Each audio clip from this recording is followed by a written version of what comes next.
Hello peoples of the internet, I'm Mo, and I am here, finally, to do my wrap-up for the underhyped readathon.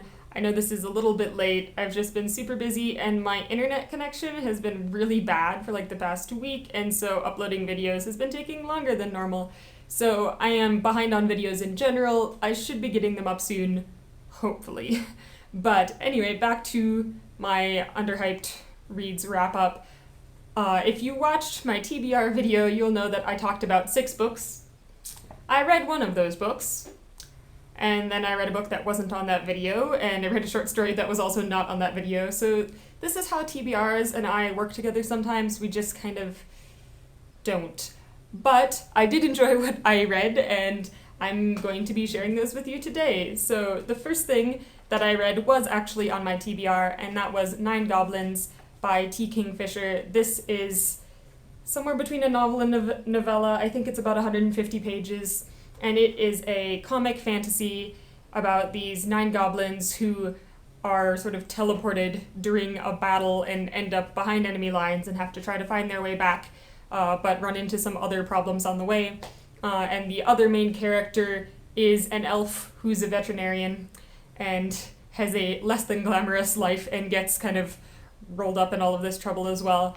I thought that it was a lot of fun, just a really quick, amusing read, and I think I gave it 3 or 3.5 stars overall. The next thing that I picked up was The Pauper Prince and the Eucalyptus Jinn by Usman Malik, or Malik, not really sure how you say his last name, but this was one of the Tor.com, is it a short story, I suppose, or a novella? No, it's a short story. This one's shorter. But this is, I really enjoyed this. I saw Rachel over at Kalanati talk about it, and I'm like, yes, I want to read that. So I looked that one up, and it is on their website, so you can just go read it online.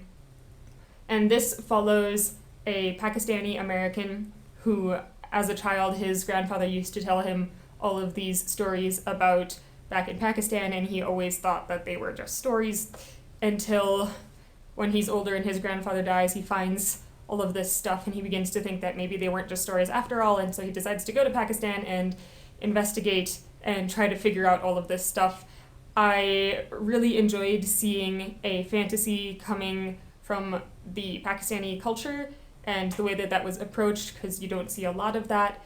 This was just really well written. I really enjoyed it, and the way that everything really ties together at the end I thought was just brilliantly done, and I gave this story 5 stars. The last thing that I picked up during the readathon was Tea with the Black Dragon by R.A. McAvoy. I went into this not really knowing what sort of genre it was. I knew that it had some mystery elements.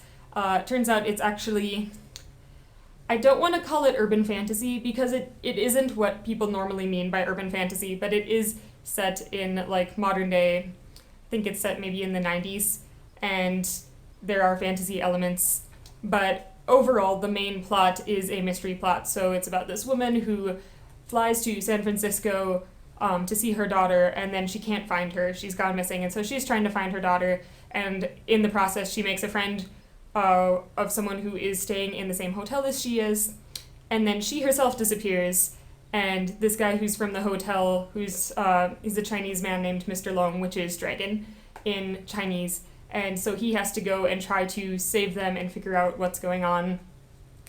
I really enjoyed this book. It wasn't what I was expecting, I don't think, and I don't read a lot of like crime novels, but I think that if you like that genre, that this would probably really appeal to you.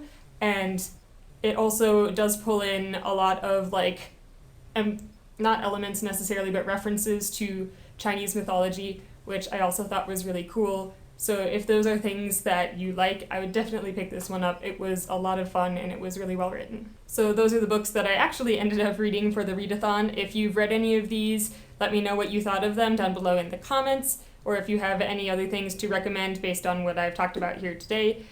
Otherwise, I will be seeing you guys in my next video. Bye!